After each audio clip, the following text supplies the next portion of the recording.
Kabupaten Magelang. Saya akan mensimulasikan video pencegahan dan penanganan stunting, tepatnya modul 6 sesi 10 di langkah 2. Mari kita saksikan. Yang selanjutnya, ibu-ibu dan bapak duta, pertama kami akan menyampaikan terkait dengan makanan yang dimakan oleh ibu hamil. Agar makanan yang dimakan ibu hamil dan balita memiliki kandungan gizi yang baik, maka ibu-ibu harus memahami jenis makanan dan fungsinya. Nah, di sini saya selaku pendamping sosial PKH Kecamatan Salaman ini sudah menyiapkan tabelnya ini, yaitu tabel zat gizi pada bahan makanan dan fungsinya. Jelas ya ibu-ibu? Iya. Bapak bisa jelas ya? Iya, Pak. Nah, terus yang selanjutnya kelompok kandungan gizi. Yang pertama, makanan pokok. Makanan pokok itu mengandung karbohidrat. Fungsi karbohidrat apa? Yang pertama sebagai sumber tenaga. Yang kedua untuk berpikir dan bekerja. Terus yang kedua yaitu lauk pauk. Lauk pauk ini mengandung protein. Terus fungsi protein apa? Untuk zat pembangun sel. Yang kedua memperbaiki sel-sel yang rusak. Selanjutnya di sini sayur dan buah-buahan ini mengandung vitamin dan mineral. Fungsi vitamin dan mineral itu apa? Membantu proses kerja tubuh. Yang kedua mencegah berbagai penyakit. Nah, sekarang Ibu Siro, lauk pauk tadi fungsinya apa Ibu Siro? Fungsinya sebagai zat pembangun sel dan memperbaiki sel-sel yang rusak. Oke, tepuk hebat buat Bu Siro, monggo. Tepuk hebat. Hebat, hebat. Hebat, hebat. Hebat. Terima kasih banyak Ibu Siro sudah membacakan salah satu makanan dan fungsinya. Sekarang Bu Sarah, ini sayur dan buah-buahan monggo dibaca. Kurang jelas ya Pak, mata saya ini. Oh, alah kurang jelas. Oke, Mas Juta jelas buatan Bapak Juta. Oke, Saya jelas. sayur Pak. Sayur dan buah-buahan. Fungsinya Pak G. Nggih. Fungsinya untuk mencegah penyakit Pak. Nggih, terus Yang pertama untuk pencernaan Pak. bantu proses kerja tubuh. Nggih, tepuk mantul buat Bapak Duta. Tepuk mantul. Mantul, mantul. Mantul, mantul. Mantul. Terima kasih banyak. Saya lanjutkan ibu-ibu dan bapak. Sekarang saya akan membagi 3 kelompok. Yang paling depan Bapak Duta dengan Ibu Maul, ini kelompok makanan pokok. Yang kedua Ibu Novi dan Ibu Sarah kelompok lauk pauk.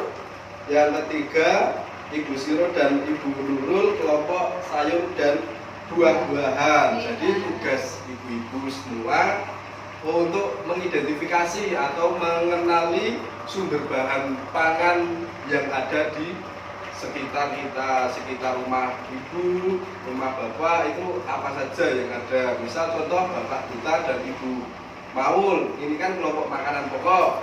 Nah, ini di sekitar rumah Bapak Duta dan Ibu Maul apa saja yang termasuk makanan pokok. Mungkin contoh seperti jagung atau ketela atau apa, monggo yang ada di rumah atau di sekitar rumah Ibu Maul dan Bapak Duta. Kalau kelompok lauk pauk yang nanti monggo dikenali di sekitar rumah Ibu Novi dan Ibu Sarah. Terus selanjutnya juga seperti itu. Paham nggih Ibu-ibu? Iya. Halo Pak. nggih? Iya. Untuk sebelum mengerjakan, monggo kita berdiri dulu. Kita akan bermain tepuk tangan nggih? Ibu Nurul tepuk 1, selanjutnya Ibu Sarah tepuk 2, Ibu Maul tepuk 3, Bapak Duta tepuk 4 dan seterusnya nggih. Nggih, monggo. Tepuk Dimulai. 1, Tepuk 2. tepuk 3. Monggo, silahkan duduk kembali. Sekarang saya akan membagikan kertas dan spidol untuk menuliskan apa saja yang ada. Sekarang hasil diskusi ibu ditempel di sini ya. Untuk kelompok 1 sudah. Kelompok kelompok makanan pokok mohon maaf di sini. Sekarang kelompok lauk pauk di sebelahnya.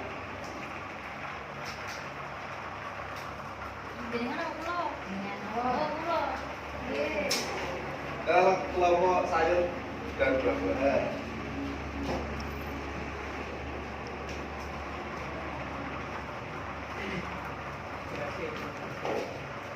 Ya, terima kasih banyak Ibu-ibu dan Bapak sudah mendiskusikan dan menuliskan sesuai dengan kelompoknya. Kelompok makanan pokok ini ada 4, kelompok lauk pauk ada 5, dan kelompok sayur buah itu ada beberapa hal, ada 6. Monggo kelompok yang pertama, kelompok 1, kelompok makanan pokok, ada yang mau ditambahkan atau tidak? Dari hasil diskusi Bapak oleh Ibu Maul ditambahkan, ada yang mau ditambahkan? Tidak ada. Sudah cukup. Jadi di sekitar rumah Bapak Duta dan Ibu Maul makanan pokoknya ini nih. Padi, beras, bisa jadi nasi gitu. Itu juga sebagai sumber karbohidrat. Terima kasih banyak untuk ibu-ibu dan bapak sudah berpartisipasi untuk mengelompokkan makanan pokok, makanan yang bermengandung lauk pauk dan sayur buah-buahan. Jadi terima kasih banyak sudah berpartisipasi untuk mengelompokkan atau mendiskusikan beberapa hal yang sudah dituliskan di depan. Yang selanjutnya intinya untuk makanan yang dikonsumsi oleh anak kita ataupun ibu hamil, misal ibu-ibu di sini hamil betul, pernah hamil betul, pastinya kan pasti akan harus dipenuhi gizinya, gitu.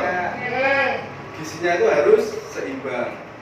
Jadi seperti yang ada di tulisan ini kan juga termasuk makanan yang bergizi. Jadi ketika ibu hamil atau punya anak balita itu harus diberi makanan yang bergizi dan seimbang. Terus yang terakhir kami akan menyampaikan 10 pesan menu gizi seimbang di Nyun Sewu.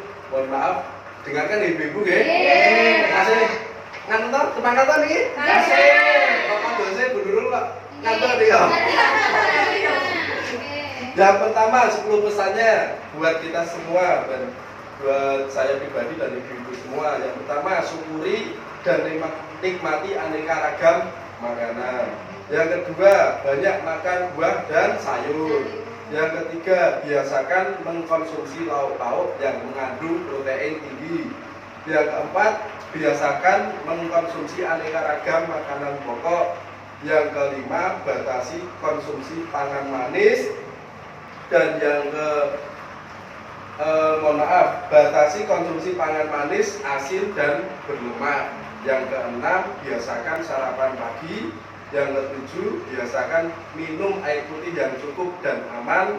Yang kedelapan, lakukan aktivitas fisik yang cukup dan pertahankan berat badan ideal. Yang kesembilan, biasakan membaca label pada kemasan pangan.